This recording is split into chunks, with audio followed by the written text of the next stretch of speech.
It's crazy to be back here on the X Factor set. Yeah, for Obviously sure. a different set for you guys, but it's still the same show. Remind me, I know your diehard fans will know this, but remind me what you were doing before you were on the show. Before I was on the show, I was actually doing. I was singing. I was doing gigs and stuff up and down the country, just like really, really small gigs. Like, I mean, I've travelled like 2 hours to play to 10 people in a field when there's meant to be like 200 people there, like crazy stuff like that. But no, it's so interesting to come on a show on this show again and see the contestants, because they don't know what happens next. Like, and it's so interesting to get their perspective on things and see how they're feeling at this point and stuff. And I know there's a group on here who got put together, right? The same as us. So I was just having a good chat with them boys.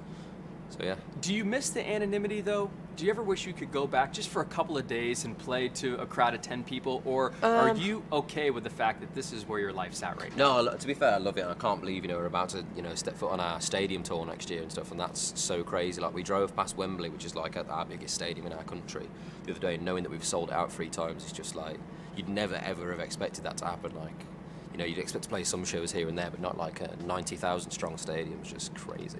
We got to go back to the vacation for a bit. How long will that take place for? I think we've just got a couple of months off, which is the longest vacation we've had in the history of One Direction. So, what are you going to do with yourself, man? I don't know. There's a next record to be written, so I guess we're going to try and do a little bit of that when we can. But most of the time, just slob about and eat rubbish food and play PlayStation. You say eat rubbish food, but I typed your name into Google this morning because I'm a journalist and I have to do these things, Liam. And it said you had the best abs in the group, and that's from your buddies here. They think you have the best abs. How do you eat rubbish food and then maintain like? Mate, I don't know how it works, but I think we must have like an extra lease of energy from being on tour the whole time. That literally I've got back and ate non-stop like just terrible food, but I just haven't put any weight on, which is ace. Love it. They want me to do a little speed round with you guys. Okay. So if you can just play along, that'd be amazing. First one is, who's the biggest flirt? Harry Styles. Harry Styles. Or actually, maybe Niall Horan sometimes. He's a bit of a dark horse for it, Niall. Because you don't expect it, but then you see him just like, oh, okay. Little hints of it just come out in random out moments? as often like, oh, okay now. Who's always late? Zayn. Zayn And Louis lately, but Zayn has always never been a good timekeeper. Okay. But it's one of those things, if you go into something and you're open that I'm late all the time, when you're late, it's expected, but when I'm late, it's like it's a big deal, like I get told off for it and stuff. Looking at Mike in the corner over there. Yeah, just hanging out I was there. early today, actually. Smashed it. Yeah, all of you guys. 30 minutes early for this interview. Literally couldn't sleep anymore this morning. I went out at like 9 o'clock to get in and out burger because I was just so hungry. I just couldn't sleep. Oh, I thought you were going to say you were just excited to do the interview. I mean, I with was me. really excited to come and do the interview. Just, E-News is coming. All right, who spends the most time on their hair? To be fair, I think when we get to work, I'm the only person who's ever done his hair. So probably me, to be honest with you, because the other lads all just come just with the hair all over the place. Whereas if I leave the house, I could leave the house looking sharp. A lot of effort into that. Well, this was what it started. I couldn't do this myself.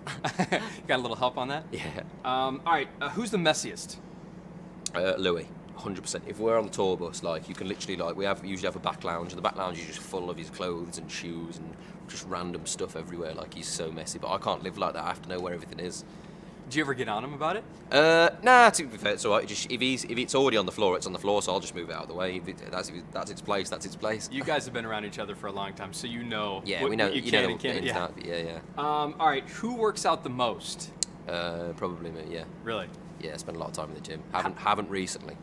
Haven't been in about 2 weeks, so it's making me a bit sluggish now. I need to get back in there and Unbelievable, throw some weight around. I was just saying this to all the guys, and you're always so kind, and it's amazing because when you get in a position like this, people begin to change a little bit. Yeah. What do you think is keeping the group grounded, and maybe even you specifically? I just don't think that we really know what's happened, to be fair, and we kind of just take each day as it comes, and the thing about us is we're not taking it too seriously. We're just here to have a bit of a laugh, and then whatever else comes with it's great. So, like, all of these different things that happen for us, like the film and doing the tours and stuff, are things that have just happened. It's not anything that we've kind of reached for in a way. I told your Twitter followers and my Twitter followers that I was going to be interviewing you guys, and I think they broke my Twitter. I got so many. Did you turn your the thing off your phone? Because, like, a lot of people, if I tweet about someone, their phone just like breaks for the day. Next level. I've never seen anything quite like it, and I wonder how it is for your girlfriend. How does she handle your very serious, intense One Direction fans? I don't know. Sometimes I think it's kind of hard for her because there's a lot. Well, I think that lately for me, Twitter's been a bit twisted sometimes, and some horrible things get said. Like I had somebody on there the other day who was pretending to be her that had tweeted that my mum had died, which is just weird. What did they come up with this? I don't know. It's so strange, but I don't know. I don't think she really looks at it too much, to be fair, because well, I kind of told her not to, anyways. This is the good rule, right? Yeah, because I mean, there's stuff out there you just don't want to see, and a lot of the time, you know, it's not even that it upsets her. To be honest, I think it upsets me a lot more when I read things about her. So it's just a bit like. Finally, you said you started before all of this doing your own thing, solo artist. Do you ever have visions of doing that down the road, or do you want to just focus on the group right now? Well, to be fair, no. I think it'd be weird to be a solo artist. I mean, I look at people like Justin Timberlake and like Robbie Williams, where I'm from. I saw a show of his the other day, and just thinking like how they've managed to achieve success on top of the success they already had. Like NSYNC were huge, but then Justin Timberlake's managed to build on that somehow. But I don't really know how it'd work. It kind of scares me a little bit, to be honest with you. So I don't know. I like having, you know, the comfort of the other lads on stage and stuff, and the vibe you can have, and there's always someone to chat to rather than just being on your own. You know what I mean? It's Sure. like, Well, thanks, man. I appreciate it, Liam. All the best to you, brother. thanks very much.